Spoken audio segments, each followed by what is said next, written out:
সকলকে আবারও আমন্ত্রণ ক্রিমিনাল জাস্টিস প্রোগ্রাম দেখবার জন্য। আমি সলিসিটর শাফিউল আজম এবং আমার সাথে আছেন আমার colleague barrister Lynn Townley. Confiscation and asset seizure. If you have been convicted of a criminal offense, the prosecution may ask the court for a confiscation order. যখনই একজন মানুষকে ক্রিমিনাল প্রসিডিংস শুরু হয় কারো বিরুদ্ধে এবং যদি কনভিক্টেড হয়, তখন প্রসিকিউশন যে authority, prosecuting body, police for example, তারা কোর্টকে বলবে কি একটা কনফিসকেশন অর্ডার ইস্যু মানে অর্ডার করার জন্য। কনফিসকেশন অর্ডার মানে আপনার অ্যাসেট মানে ক্রিমিনাল অ্যাক্টিভিটির থেকে যে পয়সাগুলো আপনি গেইন করেছেন ওগুলোর থেকে সবগুলো পয়সাগুলো রিকভার করার জন্য, ওইটার confiscation order. If so, they may freeze your assets to make sure that the money could be confiscated and not hidden away. সুতরাং কেসের পরে মনে করেন একটা ফ্রডের জন্য কেউকে চার্জ করলো, কনভিক্টেড হলো, তাহলে কনভিকশনের পরে পুলিশ বলবে কি কনফিসকেশন অর্ডার করতে হবে। তার মানে সে ক্রাইম থেকে যত বেনিফিট করেছে 100,000, 200,000, 300,000 বা 500,000, ওগুলোর একটা ফিগার কোর্ট অ্যাসেস করবে, কত বেনিফিট করেছে ওগুলো রিকভার করতে হবে। তাহলে এই রিকভারটা যে করতে হবে, এটা পয়সাটা আসবে কোত্থেকে? যার জন্য ক্রিমিনাল প্রসিডিংস শুরু হওয়ার আগে, ইভেন অ্যারেস্ট করার আগে পুলিশে আপনার একটা পুলিশ যেটা করবে রেস্ট্রেনিং অর্ডার নিয়ে নিবে। রেস্ট্রেনিং অর্ডারটা নিবে মানে কি জন্য? আপনার যতগুলো প্রপার্টি আছে ওগুলোর উপর একটা রেস্ট্রেইন করবে, যেন মুভ করতে না পারেন কোনো ব্যাংক অ্যাকাউন্ট থেকে পয়সা বা কোনো সম্পদ যেগুলো আছে এগুলো যেন সেল করতে না পারেন। সুতরাং কোর্ট কেসের পরে যদি কনফিসকেশন অর্ডার হয়, তখন পুলিশ ওই প্রপার্টি ব্যাংক অ্যাকাউন্টের মধ্যে যা পয়সা আছে ওইখান থেকে তারা পয়সাটা রিকভার করতে পারবে। Preservation of assets under the Proceeds of Crime Act 2002 has become increasingly normal during investigations, frequently occurring during early stages.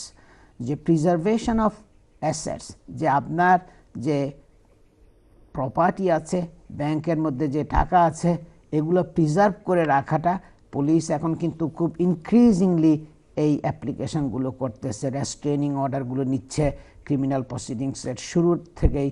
আপনার ইভেন ভেরি আর্লি স্টেজে মানে ইন্টারভিউ করার, ইভেন পুলিশে অ্যারেস্ট করার, ইন্টারভিউ করার আগে ইভেন তারা ওই অর্ডারগুলো নিয়ে নেয় কোর্ট থেকে, ম্যাজিস্ট্রেটস কোর্ট থেকে। What to do if assets are seized or কনফিসকেটেড?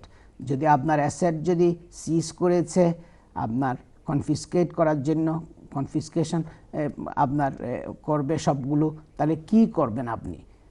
A strong legal team is required to deal with this complex area as the court have the power to imprison for failure to pay the amount due under a confiscation order. যে আপনার এইটা খুব complex area of law, যেটা আমার colleague barrister Lynn টাউনলি বলছিলেন ড্রাকনিয়ান proceedings, কনফিসকেশন proceedings, এবং এটা খুবই কমপ্লেক্স এরিয়া। যে আপনার যত পয়সা করি, যত অ্যাসেট আছে এগুলো সব বিক্রি করে, সেল করে, ব্যাংকের অ্যাকাউন্ট থেকে পয়সাগুলো রিকভার করে তারা ওই কনফিসকেশন অর্ডার যেটা করবে সেটা ওই ফিগারের অঙ্কটা তারা রিয়েলাইজ করার জন্য চেষ্টা করবে, সব কিছু সেল করবে দরকার হলে। It is essential that you have a legal team which has the experience to deal with this complex area of law. সুতরাং এটা খুবই ইম্পর্টেন্ট যে কেউ যদি কনফিসকেশন প্রসিডিংস ফেস করেন, যে very important that you seek the expert legal advice. A specialist solicitor will have experience of handling all aspects of restraint and seizure order. যারা experienced criminal defence solicitor আছে তাদের expertise থাকবে এইগুলো কনফিসকেশনের যে জন্য, যে ফ্রিজিং অর্ডার, রেস্ট্রেন্ট অর্ডার যেটা নিয়েছে ওগুলো ডিল করার জন্য তাদের এক্সপেরিয়েন্স থাকবে। Proceedings require careful analysis including asset tracing, calculation of benefit and valuation of assets. এগুলো এত কমপ্লেক্স এরিয়া অফ ল যে যখনই পুলিশ বলবে সে ক্রিমিনাল অ্যাক্টিভিটি থেকে আপনার 500,000 পাউন্ড বেনিফিট করেছে, তখন লয়াররা তার অ্যাসেট যেগুলো আছে সেগুলো ক্যালকুলেট করবে, বেনিফিট ফিগার পুলিশ যেটা ক্যালকুলেট করেছে ওইটা রাইট ফিগার কিনা ওইটাকে মানে অ্যাসেস করবে, অ্যানালাইজ করবে, দরকার হইলে ফরেনজিক অ্যাকাউন্টেন্ট আছে এনগেজ করে দেখবে যে পুলিশের যে ক্যালকুলেশনটা যে 500,000 বা বেশি বা কম যে ফিগারেই হোক না কেন ওইটা রাইট করেছে কিনা তারা ওইটাকে চ্যালেঞ্জ করার জন্য ওইটা আর একটা এক্সপার্ট আপনার ওপিনিয়ন নিবে, দরকার হলে আরেকজন ফরেনজিক অ্যাকাউন্টেন্ট বলা হয়, এবং তার যে বিভিন্ন অ্যাসেটগুলো আছে ওগুলো ভ্যালুয়েশন করে দেখবে ওগুলো দাম কত আসে এবং কতটুক বেনিফিট আসলে সে করেছে, এগুলো খুব complex. In order to avoid any complications involving your case, be sure to get in contact with a specialist criminal defense solicitor who will help protect your best interests. So এগুলো এত complex area, আপনার specialist criminal defence solicitor ছাড়া আপনি desired outcome পাবেন না। Best possible outcome আনতে হলে you need the specialist lawyer যারা আপনার বিভিন্ন এক্সপার্ট এনগেজ করবে মানে বেনিফিট ফিগারগুলোকে অ্যানালাইজ করার জন্য, এবং যারা দরকার হলে একজন ফরেনজিক অ্যাকাউন্টেন্ট আপনার এনগেজ করবে ওগুলো তার চেক করার জন্য, একটা ফিগার ক্যালকুলেশন করার জন্য, এবং আপনার অ্যাসেট যেগুলো আছে এগুলো ভ্যালুয়েশনের দরকার আসে তখন ওগুলো করার চেষ্টা করবে, এবং সব মানে স্টেপ বাই স্টেপ যে মানে স্টেপগুলো নিতে হবে ওগুলো সবগুলো নিবে। I will pass to my colleague Barrister Lynn Townley to talk on fraud maybe? Yes. Thank you, Lynn. I'm going to just give a very brief overview of the regime that governs the law of fraud. In 2006, the government reformed the law of fraud with a view to simplify the law. There were a large number of different offences under the Theft Act that were replaced by one single offence of fraud. So in relation to fraud, it can be committed in one of three ways. So either by a false representation, by failing to disclose something, or thirdly by an abuse of position. The actual conduct and the relevant intention must be either to cause a gain or to cause another to make a loss.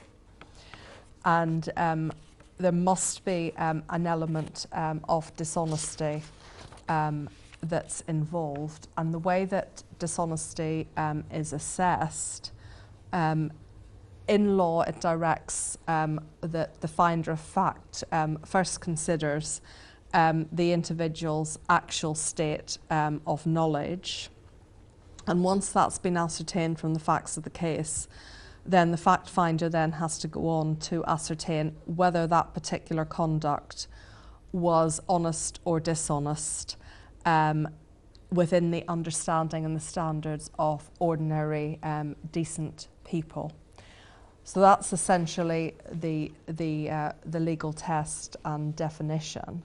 But when we're looking at fraud by false representation, it has to be either, say, an oral or a written representation, or also by conduct that in the end causes someone to make a gain, or it causes a loss to another person. There can also be fraud by failing to disclose information.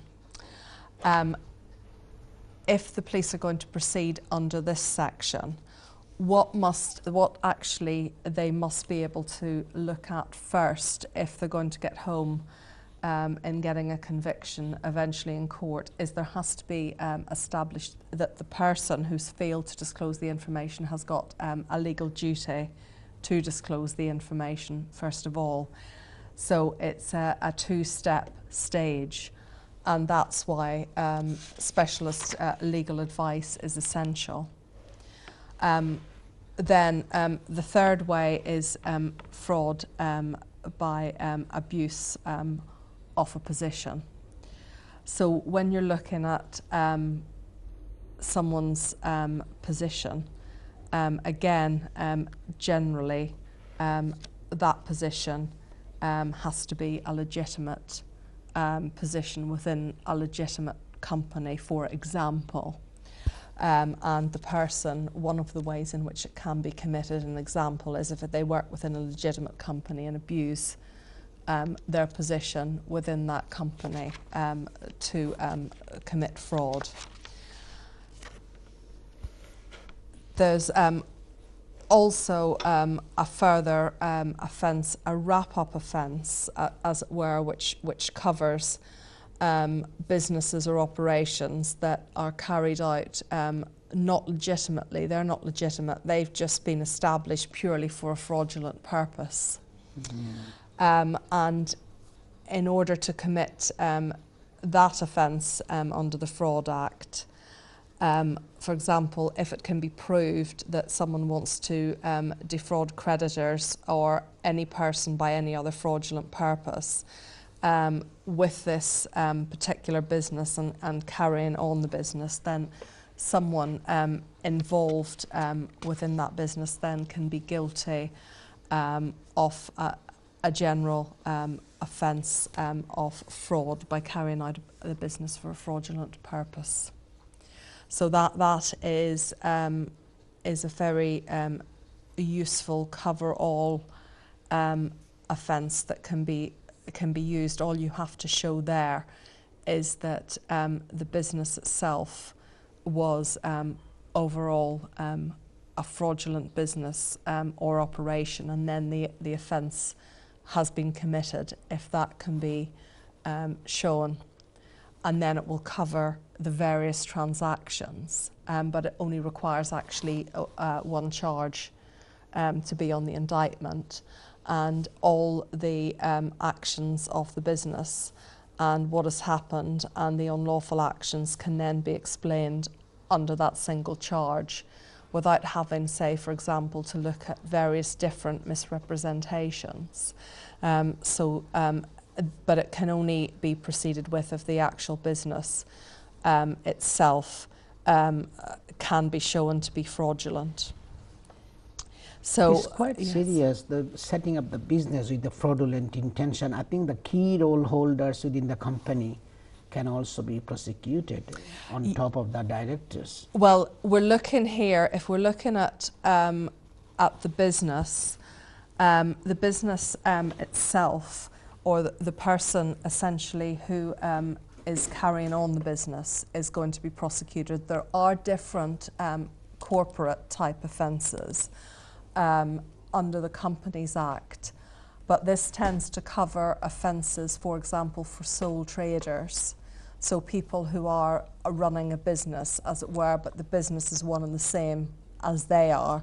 So for example, where that might operate, if the person who complains about having been defrauded or having made a loss has had a direct contact and deals with a single point of contact, a single person, and say makes out their personal, say, cheques or money is paid to that person, rather, say, than to a limited company that's separate from that person. Generally, this offence will cover those types of actions. Yeah. But if it is actually a company that's involved, then there will still be criminal liability, but it will be under the Companies Act. I think we have to finish now. দর্শক, আজ আমাদের সময় প্রায় শেষ হয়ে গেছে। আজকের প্রোগ্রামটি আবার রিপিট দেখানো হবে, পুনঃপ্রচার করা হবে নেক্সট সানডে দুপুর 12:30 থেকে 2টা। তাছাড়া আজাম এন্ড কো সলিসিটার্সের ফেসবুক এবং ইউটিউব চ্যানেলেও প্রোগ্রামটি আপলোড করা হবে। সবাই ভালো থাকুন, সুস্থ থাকুন এবং সকলের প্রতি আমার শুভকামনা থাকলো। আসসালামু আলাইকুম।